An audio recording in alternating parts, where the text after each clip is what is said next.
They say the Red Sea gets into your bones. Once you've felt its warmth, its clarity, its calm, it's hard to let it go. Come with us as we explore the most beautiful tour on the Red Sea.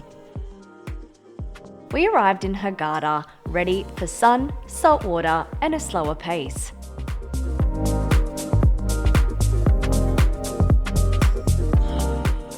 Checking into the Steigenberger Aldau Beach Hotel, we were immediately met with effortless luxury. From the sprawling pools to the stretch of private beach, this place was next level. More on that in an upcoming video, but tomorrow we take to the sea. Because when you're on the Red Sea, a boat day isn't optional, it's essential.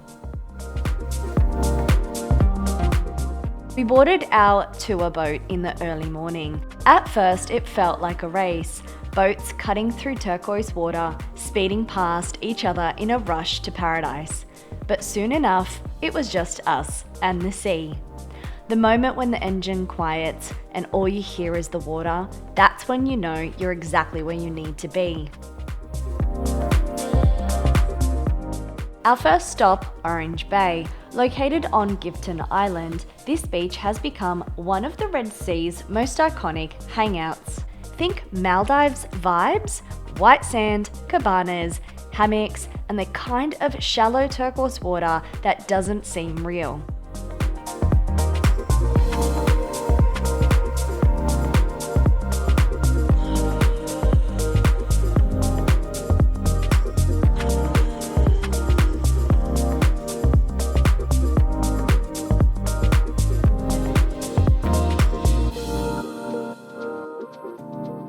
We had an hour to explore.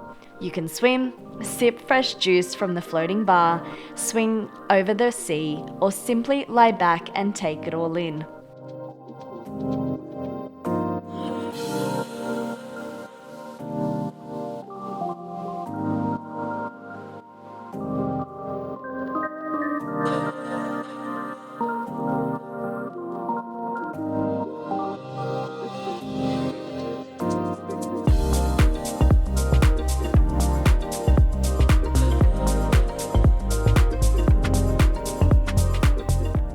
Yes, it's popular, but when you're there, it's easy to see why.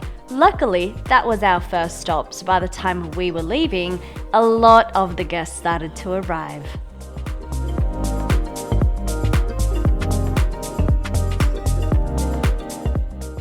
Next, we arrived at Magawish Island, a little more upbeat than expected. Beach bars, lounges, and a couple of DJs were already setting the mood. It had this laid-back, boho vibe, music in the background, people sipping cocktails, and of course, a fair share of Instagram-worthy spots. And don't get me wrong, I made sure to snap one for the postcards too.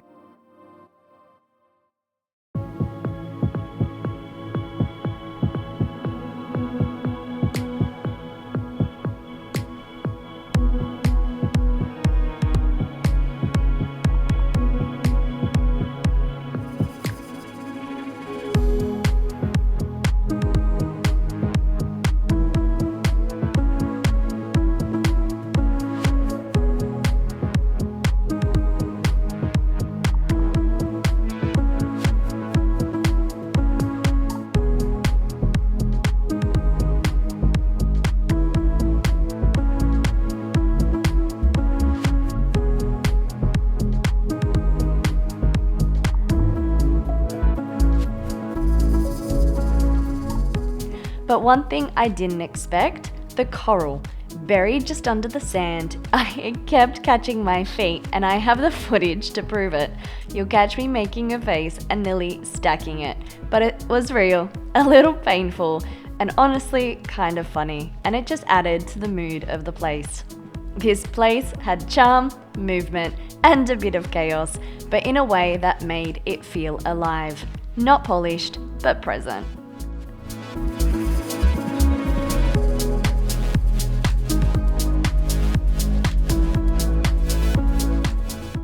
And then, the part I'd been waiting for, snorkeling in the Red Sea. Crystal clear water, bright coral, and hundreds of fish in colours I didn't know existed. My Insta360 is waterproof, but I quickly learnt that light refraction underwater is a thing. Let's just say, not all the magic translated on camera.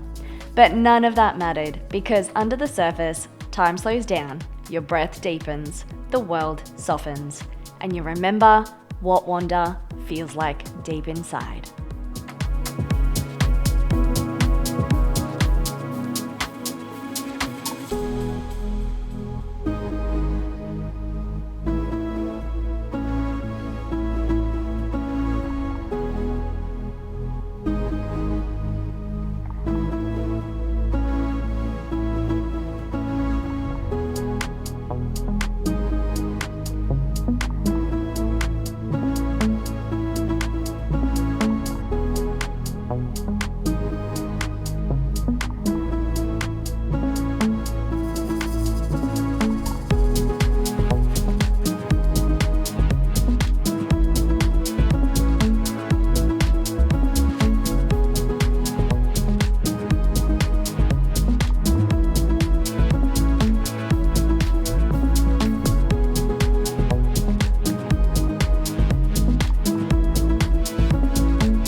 Even after we returned to shore, the sea kept calling. There's something about the Red Sea that doesn't let go easily. Back at our resort, we found ourselves drawn back into its embrace, walking into the shallows, floating weightlessly, and feeling the sun on our skin and salt in our hair. Sometimes it's not the adventure that stays with you, it's the silence that follows. The Red Sea gave us more than just a day of beauty. It gave us space to breathe, to pause, and to reflect.